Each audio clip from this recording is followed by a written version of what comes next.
Era mayo de 1945. La guerra en Europa agonizaba, pero aún no estaba muerta. En todo el continente, las ciudades seguían ardiendo, los soldados seguían sangrando y las lealtades se deshacían en el caos. El imperio nazi se estaba derrumbando desde dentro. Sus líderes se escondían o huían. Sus ejércitos se rendían en pedazos. Pero en un pequeño y olvidado rincón de Austria ocurrió algo que desafiaba toda lógica. Una historia tan increíble que parece más una leyenda que un hecho real. En lo alto de una colina de los Alpes tiroleses se alzaba una fortaleza medieval llamada Castillo Iter. Parecía sacada de un cuento antiguo. Gruesas murallas de piedra, torres que atravesaban la niebla montañosa, rodeadas de bosques de pinos y caminos serpenteantes. Pero durante los últimos años de la Segunda Guerra Mundial, el Castillo Iter se había convertido en una prisión. Y no para prisioneros comunes, sino para algunos de los cautivos más valiosos de toda Europa. En sus frías salas de piedra, los nazis mantenían a un grupo inusual, políticos, generales y celebridades francesas de alto perfil. Entre ellos estaban los ex primeros ministros Édouard Daladier y Paul Reynaud, el general Maurice Gamelin, la hermana de Charles de Gaulle e incluso el famoso tenista Jean Borotra. Eran la élite política de la Francia de preguerra, hombres que alguna vez gobernaron y dieron forma al continente. Ahora eran prisioneros del Reich, trofeos para la máquina propagandística de Hitler. Los guardias de la SS Nitter eran brutales, pero para mayo de 1945 incluso ellos sabían que la guerra estaba perdida. Los ejércitos aliados avanzaban por el oeste, las tropas soviéticas por el este. En los valles cercanos, soldados alemanes desertaban por miles. El aire olía a humo y miedo. El Tercer Reich se estaba desintegrando. Dentro del castillo, los prisioneros escuchaban la artillería lejana y se preguntaban quién llegaría primero, los estadounidenses, los rusos o las unidades fanáticas de la SS que aún vagaban por el campo, matando a cualquiera que consideraran traidor. Entonces, el 4 de mayo, ocurrió algo inesperado. Los guardias de la SS abandonaron el castillo. Simplemente hicieron las maletas y huyeron, dejando a los prisioneros confundidos, hambrientos y aterrados. La puerta quedó abierta, la radio en silencio. Los hombres dentro eran libres, pero atrapados. La guerra afuera aún rugía, y cualquier francés que caminara por la campiña austriaca podía ser ejecutado como enemigo o espía. Entre los prisioneros estaba André Rogerie, un miembro de la resistencia francesa que había sobrevivido a Buchenwald.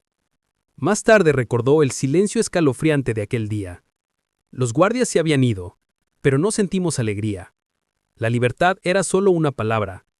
La muerte aún podía encontrarnos en cualquier camino. Desesperados por ayuda, los prisioneros enviaron a su cocinero checo, Andreas Krobot, a encontrar a las fuerzas aliadas más cercanas. Krobot, armado solo con una bicicleta y valentía, descendió la montaña y se lanzó a lo desconocido. Cada camino era peligroso, patrullado por fanáticos de la SS que se negaban a rendirse. Pero Krobot pedaleó durante la noche, esquivando controles, hasta que llegó al pequeño pueblo de Wurgl. Ahí, encontró algo aún más extraño. Soldados alemanes que ya se habían rebelado contra la SS. Su líder era el mayor Joseph Sepp Kangol, un oficial condecorado de la Wehrmacht, el ejército regular alemán. Gango había combatido en el Frente Oriental, había visto los horrores de la guerra, y para 1945 estaba harto. Ya no creía en la causa de Hitler. Había levantado sus armas no contra los aliados, sino contra la SS, para proteger a los civiles austriacos de una matanza sin sentido. Cuando Krobot llegó jadeando, explicando que un grupo de personalidades francesas estaba atrapado en el castillo Iter, Gango le enfrentó una decisión que definiría su legado. Podía marcharse. La guerra prácticamente estaba terminada y la SS aún rondaba las colinas, pero en cambio, tomó una decisión que pocos soldados en la historia han tomado. Se uniría con el enemigo para combatir un mal mayor. Gango necesitaba ayuda. No podía enfrentarse solo a un asalto de la SS, así que condujo hacia la línea estadounidense más cercana, bajo una bandera blanca, esperando no ser abatido en Sentante. Su destino era el 23 Batallón de Tanques de la 12ª División Blindada de los Estados Unidos, comandado por el capitán John C. Jack Lee Jr., un tejano audaz, fumador empedernido y famoso por su valentía y su terquedad. Cuando el mayor alemán se acercó, Lee sospechó de inmediato.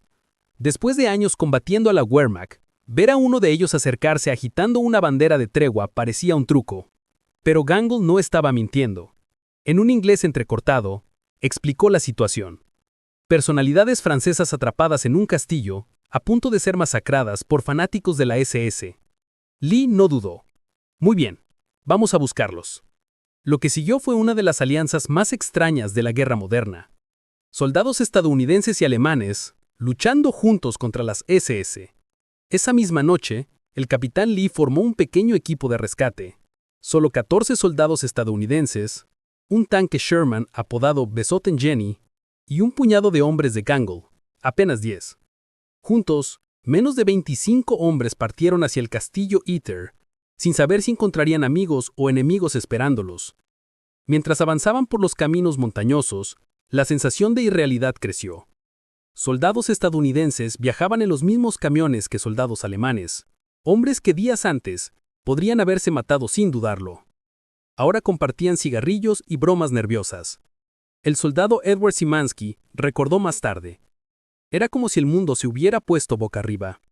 Los alemanes nos ayudaban a luchar contra la SS. Nadie podía creerlo. Al llegar al pie de la colina que conducía al castillo, fueron recibidos por el cocinero checo, agitando los brazos desesperadamente. Los prisioneros seguían vivos. Pero las fuerzas de SS se estaban reuniendo cerca. El grupo de Lee avanzó rápido y entraron al castillo con el tanque justo cuando caía la noche. Dentro, los prisioneros franceses no podían creer lo que veían. Un tanque estadounidense, infantería estadounidense y soldados alemanes entrando juntos. No tenía sentido. Aplaudieron, abrazaron a sus rescatadores y por primera vez sintieron esperanza. Pero duró poco. Los exploradores informaron que cientos de soldados de SS avanzaban hacia el castillo, fuertemente armados y hambrientos de venganza. Eran hombres que todavía obedecían las últimas órdenes de Hitler. Luchar hasta la muerte y matar a todos los traidores. Lee comprendió que estaban completamente rodeados. Tenía menos de 25 hombres, un tanque dañado y unas pocas armas. Pero retirarse no era una opción. Miró a Gangl, quien asintió silenciosamente. Para ambos, el significado de la guerra había cambiado. Ya no se trataba de naciones, sino de humanidad. Con la llegada de la noche, los defensores se prepararon para un asedio. Los prisioneros franceses, incluidos generales y políticos, tomaron armas de los guardias muertos de SS y se postaron en las murallas. Exprimeros ministros se pararon hombro con soldados estadounidenses y alemanes, esperando el amanecer. Abajo, las SS se reunían, cientos de ellos. Sabían quién estaba dentro. Los enemigos más odiados de su Führer. Y estaban determinados a exterminarlos antes de que llegaran los aliados. Al amanecer, del 5 de mayo de 1945, comenzó la batalla del castillo Ytter. Una batalla como ninguna otra en la historia. Los primeros disparos resonaron por las montañas, haciendo eco en el valle. El tanque Sherman disparó desde el patio, volando a las olas de atacantes de SS. Los fusiles sonaban desde las murallas. El humo flamaba en el aire mientras las balas rebotaban contra las torres de piedra. Dentro, los prisioneros franceses luchaban con valentía. El general Gamelin, que antes comandó a todo el ejército francés, disparaba un fusil desde una ventana como un soldado más. Paul Reynaud, que había gobernado una nación, ahora cargaba cargadores para un sargento estadounidense. El capitán Lee gritaba órdenes en inglés. Gangl hacía lo mismo en alemán. Sus voces se mezclaron en el caos. Durante unas horas surrealistas, las nacionalidades no importaron. Solo el coraje. Mientras la batalla rugía, Gangl vio que un francotirador apuntó a un prisionero francés y corrió hacia el campo abierto. Una sola bala lo alcanzó en la cabeza. El mayor alemán, que había traicionado a las SS para salvar a sus enemigos, cayó muerto al lado de la puerta del castillo. Cuando Lee lo vio caer, apretó los dientes y gritó: «¡Mantengan la línea!» Y la mantuvieron. Durante horas, los defensores resistieron olas de atacantes de la SS. Superados 10-1, se negaron a rendirse. Cada hombre, americano, alemán y francés, sabía que rendirse significaba una masacre. A media tarde, cuando su munición casi se había agotado, escucharon motores rugiendo a lo lejos. Refuerzos. Tanques estadounidenses de la 142 División de Infantería habían llegado. Las SS, al darse cuenta de que estaban atrapadas, huyeron. Cuando el humo se disipó, el castillo Iter seguía en pie. Golpeado pero invicto. Los defensores habían ganado. La guerra terminó oficialmente al día siguiente, el 6 de mayo. Pero en aquella montaña, el significado de la guerra había cambiado para siempre. Porque por un día, los enemigos se convirtieron en hermanos. Y juntos, demostraron que la humanidad puede sobrevivir aún en la guerra más oscura. La mañana después de que el Major Gangle tomara la extraordinaria decisión de luchar junto a los estadounidenses, la atmósfera en el castillo Iter era surrealista. El castillo, con siglos de antigüedad y encaramado en su colina rocosa, nunca había vivido un día como aquel. Generales que habían comandado ejércitos, políticos que habían moldeado naciones y soldados de 2 ejércitos anteriormente enfrentados se movían ahora juntos, organizando defensas, revisando armas y compartiendo un lazo común de miedo y determinación. Los soldados alemanes que habían desafiado las SS estaban cautelosos pero resueltos. Para ellos esto no era traición, era supervivencia, un imperativo moral contra una fuerza que llevaba mucho tiempo abandonando la humanidad. El capitán Lee y su pequeño contingente estadounidense examinaban las murallas, contando su munición limitada y calculando su escaso número de hombres frente a la abrumadora fuerza de las SS. La disparidad era asombrosa. Eran menos de 25 defensores, incluyendo a los propios prisioneros franceses, contra cientos de fanáticos de las SS armados con fusiles, ametralladoras y morteros. Y aún así, por primera vez en meses de guerra, cada hombre sobre esas murallas sentía un propósito que trascendía nacionalidades, políticas e historias personales. Estaban unidos no por órdenes ni banderas, sino por el simple deseo humano de proteger la vida. Dentro del castillo, los prisioneros franceses se adaptaron rápidamente a sus nuevos roles. Hombres que habían pasado años debatiendo políticas y estrategias ahora manejaban armas con una mezcla de temor y determinación. Paul Renaud, antiguo primer ministro, mostró una compostura sorprendente mientras revisaba rifles y ayudaba a distribuir munición. Edward Daladier se movía por las almenas, ofreciendo orientación y ánimos a hombres más jóvenes que solo conocían la guerra como caos. Jean Borotra, antes un atleta famoso, usó su agilidad para transportar suministros por las estrechas escaleras, moviéndose con rapidez por los pasillos, consciente de que cualquier paso en falso podría significar la muerte. Mientras tanto, los desertores alemanes, liderados por Gangle, ayudaban a establecer posiciones de tiro y a coordinarse con los estadounidenses. Compartieron conocimientos sobre tácticas de las SS y posibles vías de ataque, señalando puntos estrechos y puntos débiles en las defensas del castillo. Su presencia era vital. Sin ellos, los estadounidenses y los prisioneros franceses habrían tenido que defenderse a ciegas contra la disciplina, brutalidad y desesperación de las SS. Sin embargo, la tensión psicológica era enorme. ¿Podían confiarnos en otros? ¿Podían los prisioneros franceses creer que sus antiguos enemigos realmente querían protegerlos? La historia enseñaba cautela, y las paredes de piedra del castillo resonaban con ese silencio inquieto. La tarde transcurrió en preparación, una calma tensa antes de la tormenta. Se enviaron exploradores hacia la línea de árboles, esforzándose por detectar el movimiento de las SS a través de los binoculares. Cada disparo distante, cada nube de polvo en un sendero montañoso hacía que los corazones latieran con fuerza. El teniente Richard Fisk, uno de los estadounidenses, describió más tarde ese momento. Todos esperábamos lo inevitable, sabiendo que las probabilidades estaban en nuestra contra, pero en esa espera nos sentíamos vivos, más vivos que en cualquier tiroteo que haya visto. Al caer la noche, las primeras señales de la aproximación de las SS se hicieron visibles.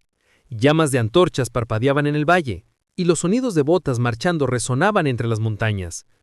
Los defensores en las murallas sabían que el ataque comenzaría al amanecer. No había espacio para la duda o la vacilación.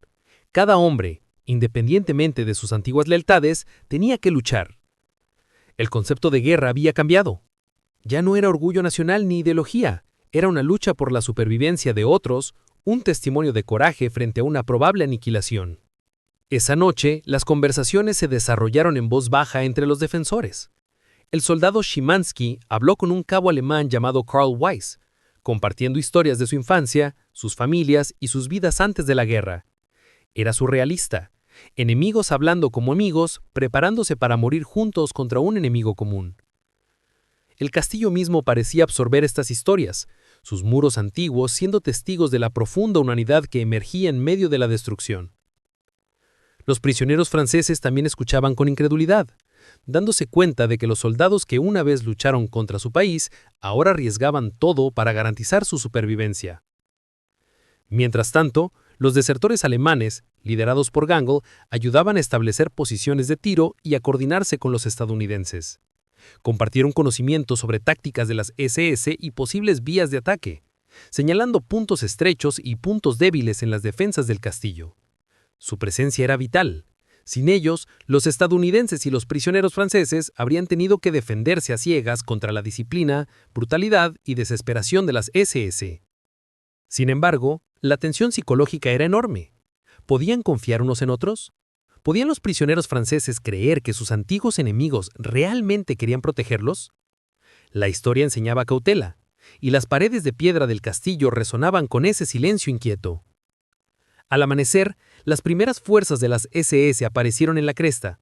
Avanzaban en líneas organizadas, completamente armados, con una mezcla de rabia y desesperación en sus rostros. Eran leales hasta la muerte, hombres que habían elegido el fanatismo sobre la razón, la obediencia sobre la moralidad. Habían oído hablar de la rebelión dentro de la Wehrmacht y tenían la intención de aplastarla por completo.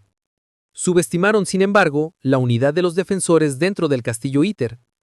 Los primeros disparos resonaron como truenos a través del valle.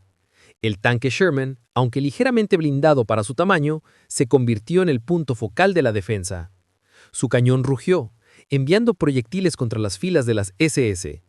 Las murallas del castillo, con siglos de antigüedad, se mantuvieron firmes, ofreciendo puntos estratégicos. Los prisioneros franceses, antes civiles, disparaban rifles y pistolas, apuntando a oficiales y líderes entre las SS. Los desertores alemanes coordinaban contraataques, posiciones de flanqueo y trampas a lo largo de las puertas. En medio del caos surgieron actos de valentía extraordinaria. Un general francés cargó a un soldado estadounidense herido hasta un lugar seguro bajo una lluvia de balas. Un cabo alemán corrió por el patio para lanzar una granada a un escuadrón de las SS que avanzaba, sacrificando su propia seguridad para proteger al grupo. Cada acción se amplificaba por la sensación de imposibilidad, por la certeza de que los defensores estaban inmensamente superados.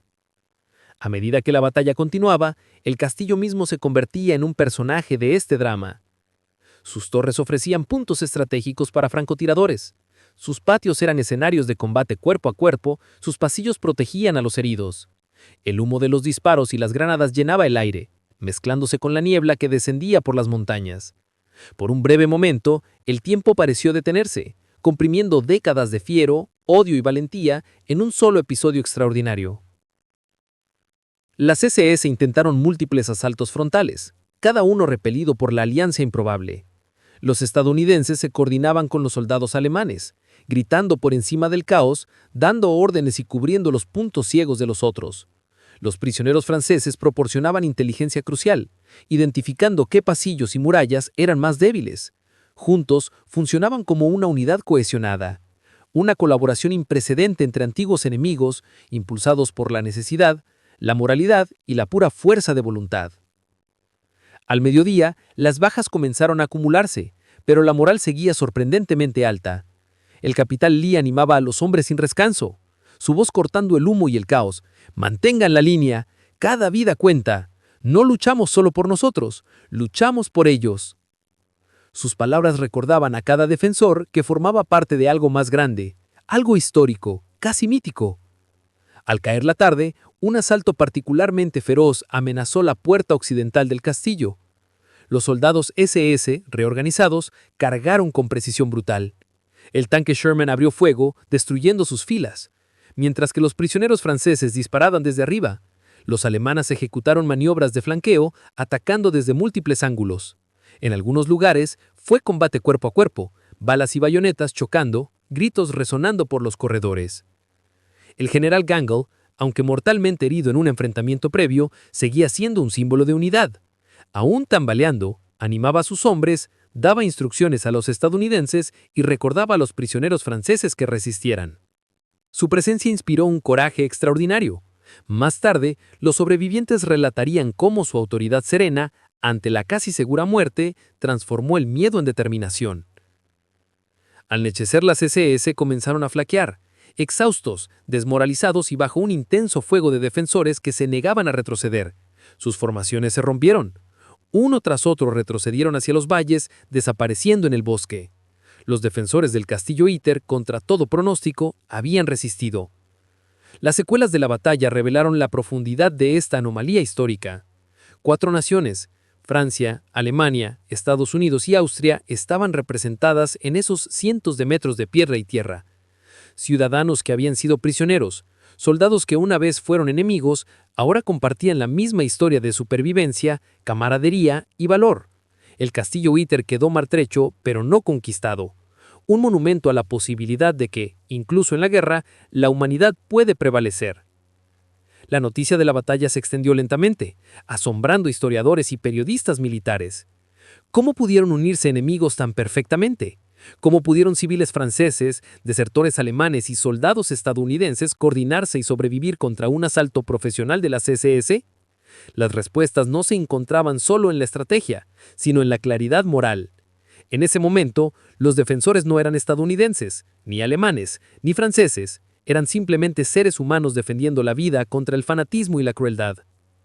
Y aún así, incluso cuando las SS huyeron, la guerra afuera seguía siendo muy real. El castillo Iter pronto sería liberado oficialmente por las fuerzas aliadas.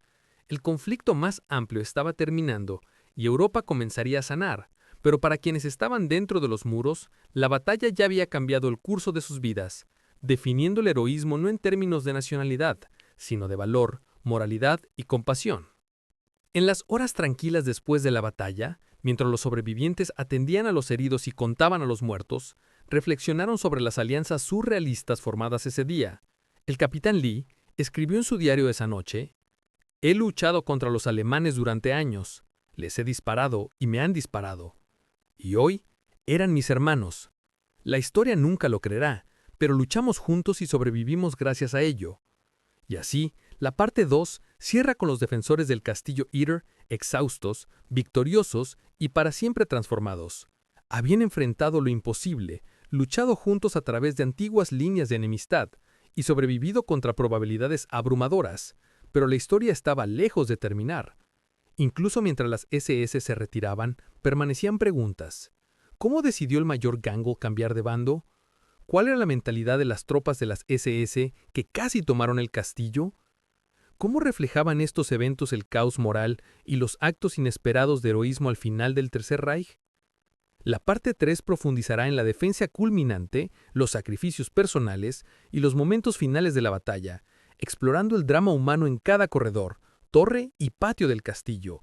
El heroísmo de soldados y civiles será examinado en detalle, revelando por qué el castillo Iter sigue siendo uno de los episodios más extraños y fascinantes de la Segunda Guerra Mundial. El sol salió el 5 de mayo de 1945, proyectando una luz pálida sobre los Alpes tiroleses, iluminando las antiguas piedras del castillo Iter. El aire estaba frío, pero cargado de humo y anticipación. Dentro del castillo, los defensores se preparaban para lo que sabían que sería la prueba definitiva. El capitán Lee se movía de ventana en ventana, revisando las líneas de visión y la munición, con sus ojos agudos captando cada detalle del patio y del bosque circundante. A su lado, los soldados alemanes susurraban estrategias en voz baja, su antigua lealtad a Hitler ahora reemplazada por una misión singular: proteger a los prisioneros a toda costa.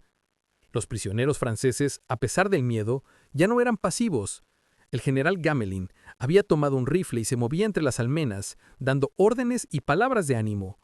Cada hombre entendía que la supervivencia dependía de su unidad, de su disposición a actuar como uno solo a pesar de sus diferencias.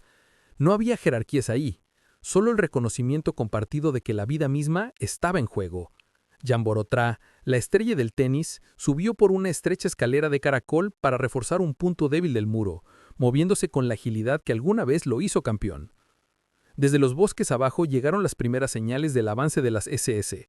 Los exploradores habían informado movimiento, sombras deslizándose entre los árboles, el destello de rifles bajo el sol de la mañana. No eran soldados comunes, eran fanáticos incorregibles, entrenados para matar sin vacilación, motivados por ideología y terror. Y sin embargo, los defensores estaban resueltos. El conocimiento de que la muerte era inminente agudizó sus sentidos y fortaleció su determinación. Cuando el primer escuadrón de SS emergió del bosque, el castillo estalló en una sinfonía de batalla. El tanque Sherman, apodado Besotengeni, disparó su cañón, enviando nubes de escombros hacia los atacantes. El fuego de rifle resonó desde las almenas, las balas golpeando tierra y carne por igual. Los desertores alemanes se movían con precisión, cubriendo a los estadounidenses y a los prisioneros franceses mientras respondían al fuego. Reinaba el caos, pero había método en la locura. Cada hombre sabía su papel, y cada disparo contaba. El mayor Gangle, aunque herido en un enfrentamiento anterior, se negó a retirarse. La sangre manchaba su uniforme, pero sus ojos ardían con determinación. Se posicionó cerca de una puerta, listo para repeler cualquier asalto directo. Cuando un francotirador apuntó a uno de los prisioneros franceses, Gangle se lanzó hacia adelante, interceptando la bala destinada a otro. En ese instante, se convirtió en más que un soldado. Se convirtió en un símbolo del extraordinario valor que había unido a estos hombres y mujeres más allá de antiguas divisiones. Dentro del castillo, los pasillos se convirtieron en corredores de heroísmo y horror. Los prisioneros franceses se movían con rapidez, entregando munición, guiando a estadounidenses heridos y manteniendo posiciones en las escaleras. El capitán Lee coordinaba con sus hombres, gritando por encima del estruendo de la batalla, su voz transmitiendo autoridad y seguridad. El soldado Szymanski, un joven de Texas, se encontró cara a cara con un oficial de SS en un pasillo estrecho. Se escuchó un disparo y el oficial cayó. Szymanski recordaría después aquel momento surrealista. Fue como atravesar la historia, enemigos, aliados, todos mezclados luchando por algo más grande que nosotros. Afuera, las SS se reagruparon, trayendo refuerzos. Rondas de mortero golpearon los muros del castillo y el fuego de ametralladora cortó la niebla de la mañana. Los defensores estaban superados en número, mal armados y enfrentando a una de las unidades enemigas más disciplinadas de la guerra. Sin embargo, su unidad se mantuvo firme. Cada defensor cubría los puntos ciegos del otro, compartía suministros y animaba a los prisioneros mayores y más asustados a resistir. Incluso ante la muerte inminente, la moral seguía sorprendentemente alta, un testimonio al espíritu humano frente a lo imposible. Las horas pasaron entre humo, disparos y órdenes gritadas.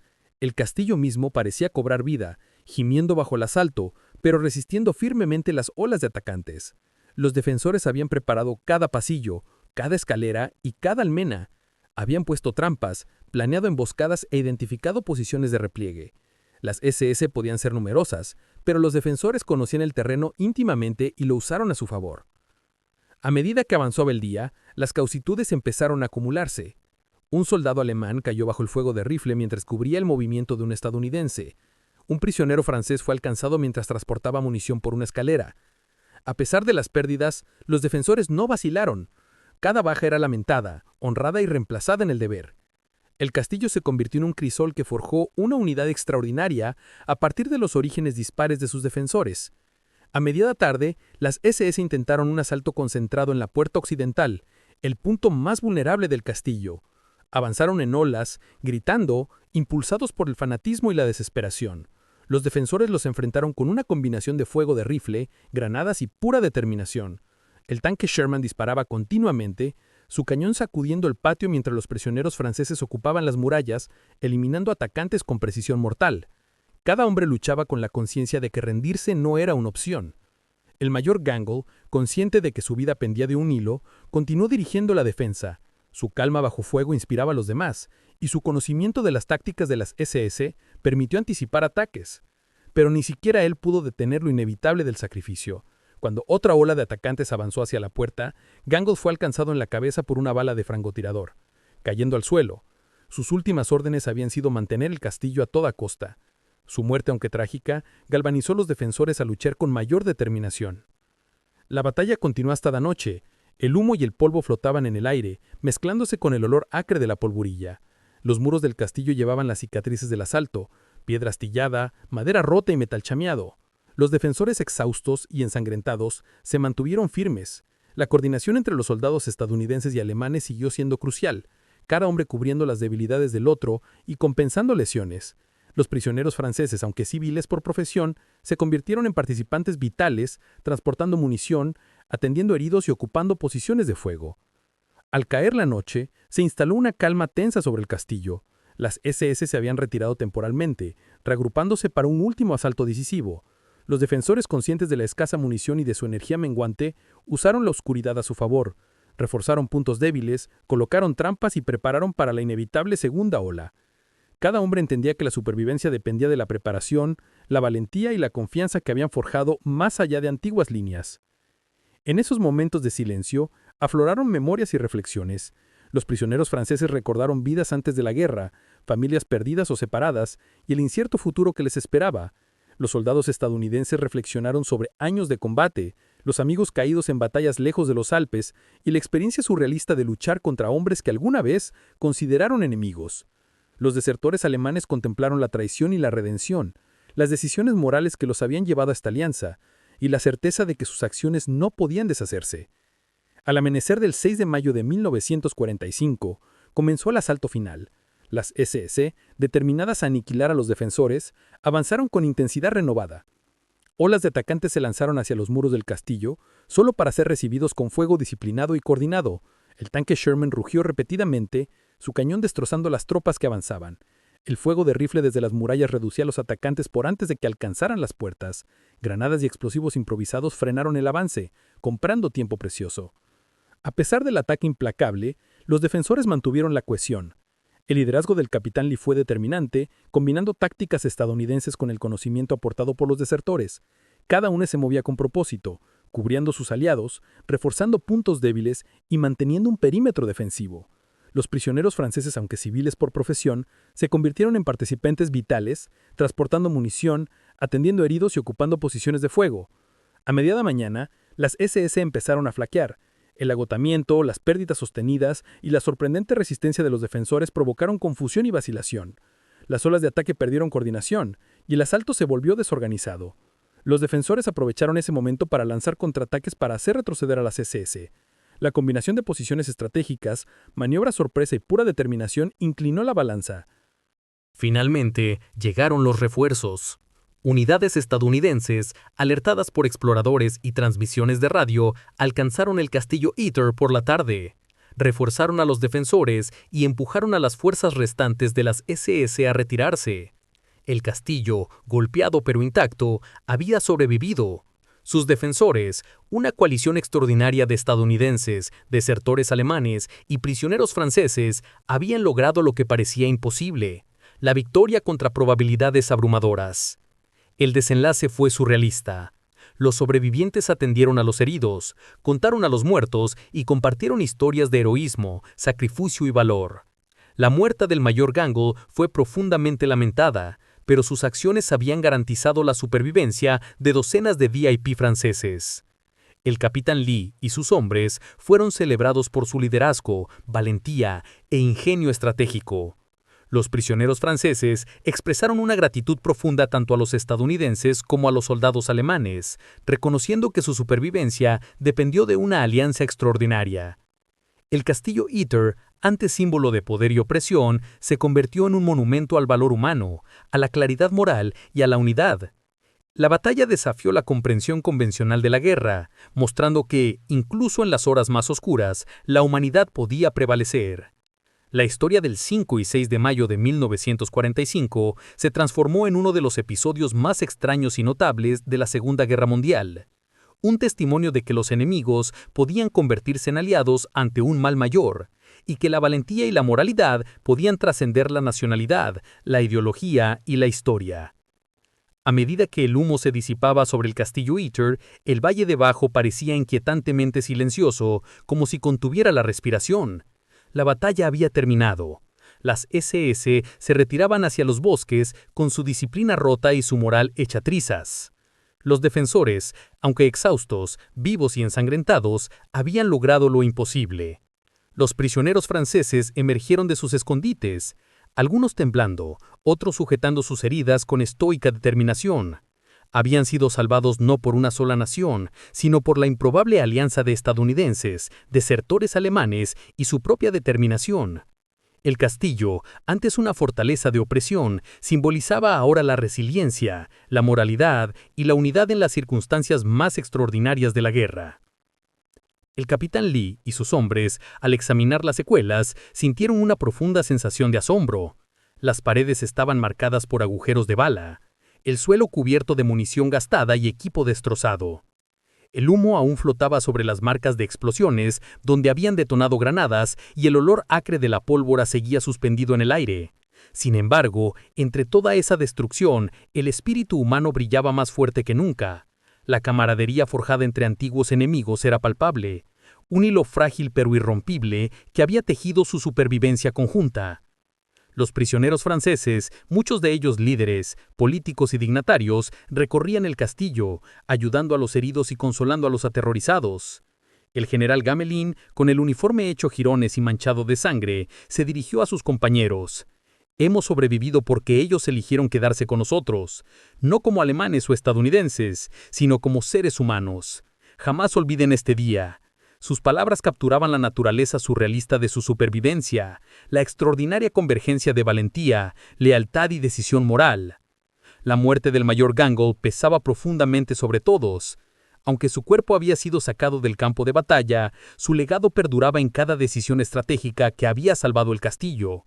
Los desertores alemanes, muchos de los cuales jamás imaginaron arriesgar sus vidas por antiguos enemigos, lo lloraban en silencio, su tristeza atenuada por el conocimiento de que sus acciones habían preservado incontables vidas.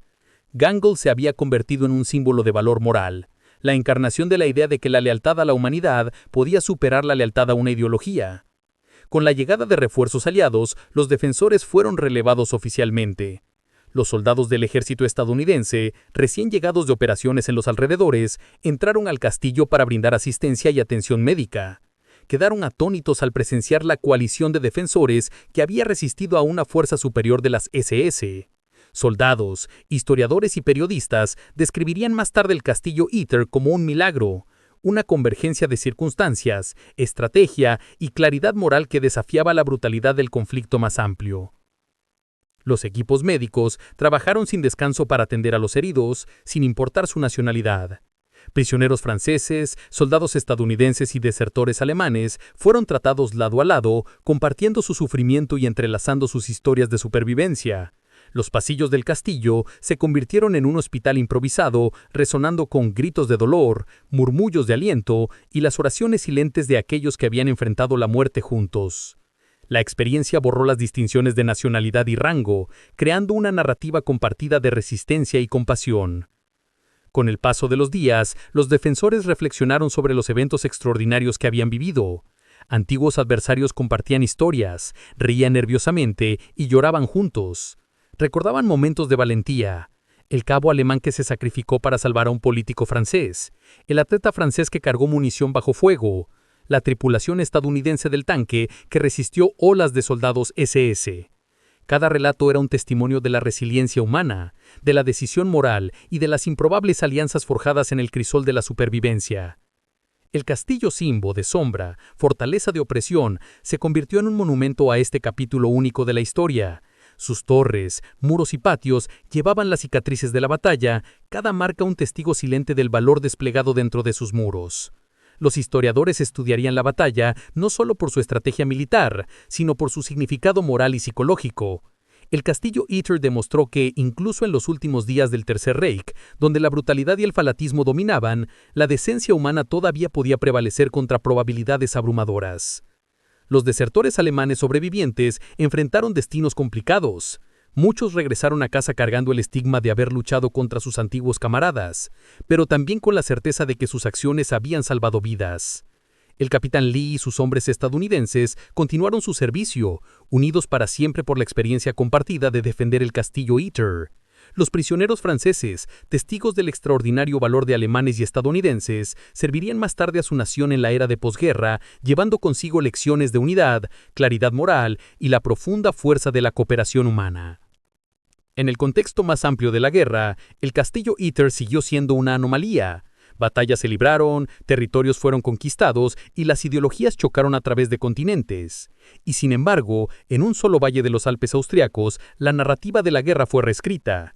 La victoria no se logró solo con armas o estrategia, sino con un compromiso inaplacable por proteger la vida, una disposición a desafiar órdenes en nombre de la moralidad y el valor de mantenerse unidos frente a un enemigo fanático. El impacto psicológico en todos los involucrados fue profundo. Soldados que habían pasado años en combate, endurecidos por un conflicto interminable, encontraron un renovado sentido de humanidad. Prisioneros que habían soportado miedo y privación, descubrieron el coraje y la agencia que creían perdidos. Historiadores y generaciones futuras contemplarían con asombro la complejidad moral del castillo Ytter, una historia donde antiguos enemigos se convirtieron en aliados, donde la lealtad cambió de la ideología a la humanidad y donde hombres comunes hicieron actos extraordinarios de heroísmo. Años después, entrevistas con sobrevivientes revelaron un tema consistente: la batalla los había cambiado irrevocablemente. Los prisioneros franceses hablaban de su gratitud y asombro ante el coraje demostrado por quienes alguna vez fueron enemigos. Los soldados estadounidenses recordaron la experiencia sin precedentes de coordinar con desertores alemanes, aprendiendo lecciones de confianza, honor y decisiones morales bajo fuego. Los soldados alemanes reflexionaron sobre la decisión de desafiar a las SS, comprendiendo que sus acciones no solo habían salvado vidas, sino preservado su propia integridad en medio de un régimen en colapso. El castillo Ytter se convirtió en un símbolo, un recordatorio de las alianzas inesperadas que pueden surgir en las circunstancias más extremas. La batalla ilustró que la guerra, aunque destructiva y caótica, también puede revelar profundas capacidades de valentía, compasión y claridad moral. Se convirtió en una historia transmitida en academias militares, libros de historia y documentales, inspirando a generaciones a considerar las posibilidades de la acción ética incluso en las horas más oscuras. Al reflexionar sobre la batalla, no puede ignorarse la absurdez e imprevisibilidad de la historia. Unos pocos defensores de distintas naciones y antiguas lealtades resistieron a una fuerza superior y salvaron prisioneros prominentes. Lo hicieron no por fuerza abrumadora ni por ventaja tecnológica, sino por valentía, pensamiento rápido y un imperativo moral que superó el fuego. La historia desafía las narrativas convencionales de la guerra, mostrando que el heroísmo puede surgir en formas inesperadas, y que la unidad, incluso entre antiguos enemigos, puede lograr lo imposible. El castillo Ytter se convirtió en un símbolo, un recordatorio de las alianzas inesperadas que pueden surgir en las circunstancias más extremas. La batalla ilustró que la guerra, aunque destructiva y caótica, también puede revelar profundas capacidades de valentía, compasión y claridad moral. Se convirtió en una historia transmitida en academias militares, libros de historia y documentales, inspirando a generaciones a considerar las posibilidades de la acción ética, incluso en las horas más oscuras. Al reflexionar sobre la batalla, no puede ignorarse la absurdez e imprevisibilidad de la historia. Unos pocos defensores de distintas naciones y antiguas lealtades resistieron a una fuerza superior y salvaron prisioneros prominentes. Lo hicieron no por fuerza abrumadora ni por ventaja tecnológica, sino por valentía, pensamiento rápido y un imperativo moral que superó el fuego. La historia desafía las narrativas convencionales de la guerra, mostrando que el heroísmo puede surgir en formas inesperadas, y que la unidad, incluso entre antiguos enemigos, puede lograr lo imposible. El castillo Ytter se convirtió en un símbolo, un recordatorio de las alianzas inesperadas que pueden surgir en las circunstancias más extremas.